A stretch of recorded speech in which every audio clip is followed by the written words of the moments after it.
fucking a baby. Oh, that's what we're talking about today. Yeah, it's true. Hi. Let's start talking.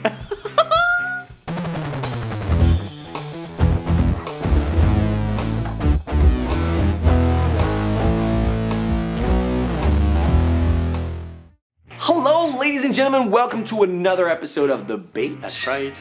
Today we're going to talk about Baby Driver. Edgar Wright is back. Yeah, not a real Baby Driver, don't worry. Though that would be really awesome to see.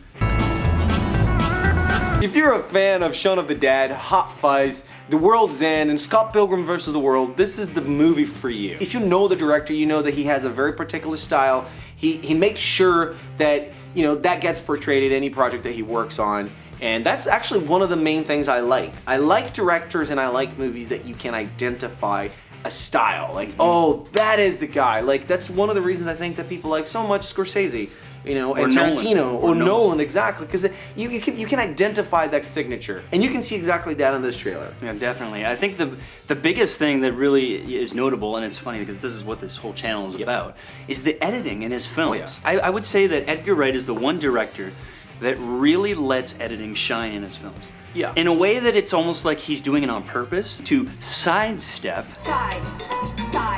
The World's End. Do you guys remember the beer montage when they're going through all the beers and stuff like that? Whenever a beer was done and poured, they would show not just the whole thing being poured. He would add energy and just this weird pace, and it would just be like, and it was almost like, oh man, I want a beer now.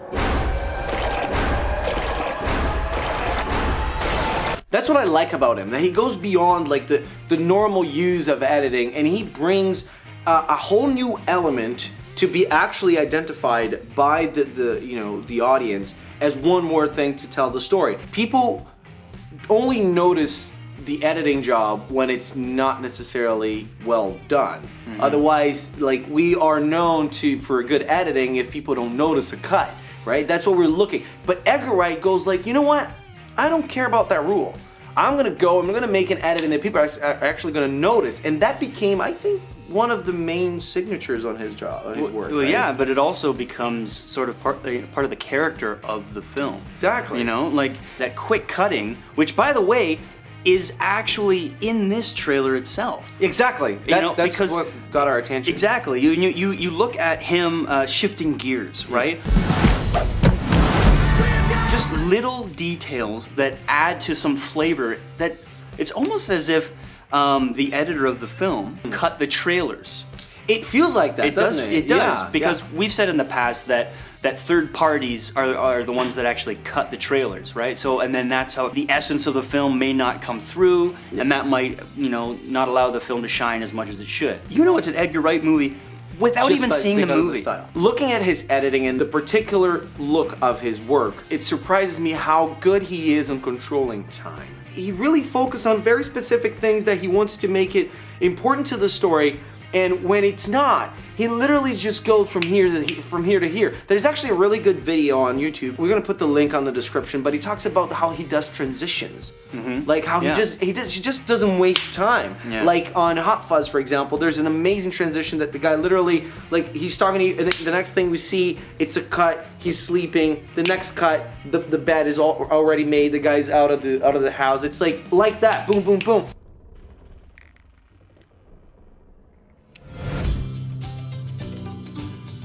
Sure, it feels like jump cuts, it does, but we don't feel that way because he does it so majestically, driving the story and the time within the story. That is, for me, what is the riches about his work. My favorite film that he's done is Scott Pilgrim vs. the World, because that, an excellent movie. I watched his films out of order, I'll be honest. Like Shaun of the Dead and Hot Fuzz were actually the last films that I saw that he did. Nice. The first one I saw was Scott Pilgrim vs. the World. I had no idea that he was directing it.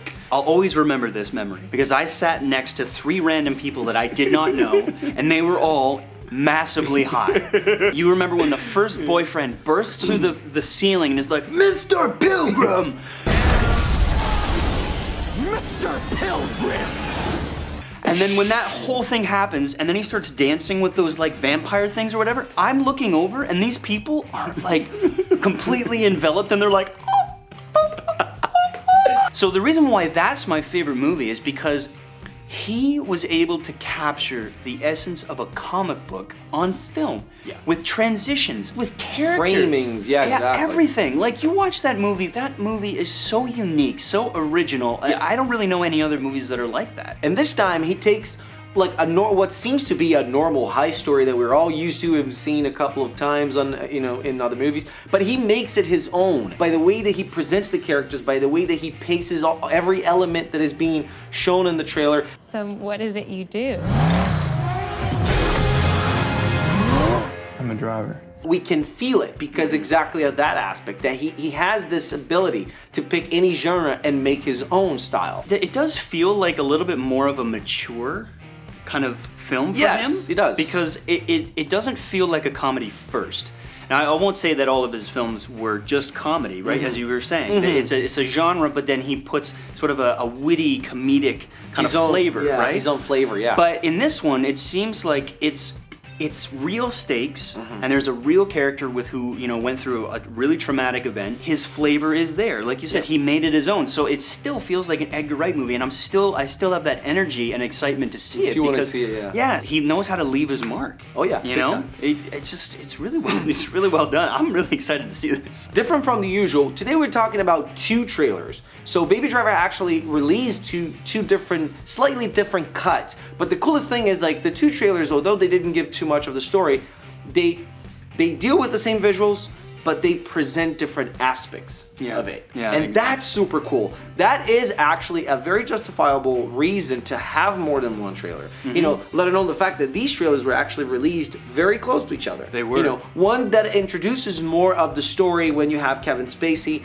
doing the normal heist thing. Okay, we're gonna start with this, and lays out the plan.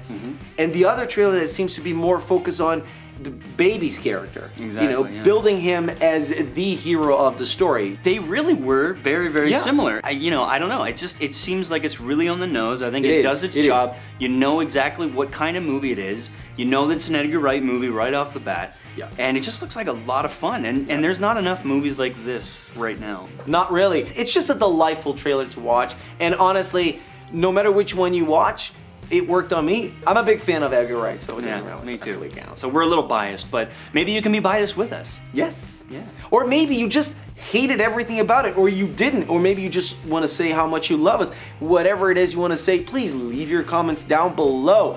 Don't forget to hit that like button as well, and there's a little bell right beside it. Hit that button right there, because every time we post new videos, you're gonna get a notification either on your phone or on your email. Don't forget to share on our social media.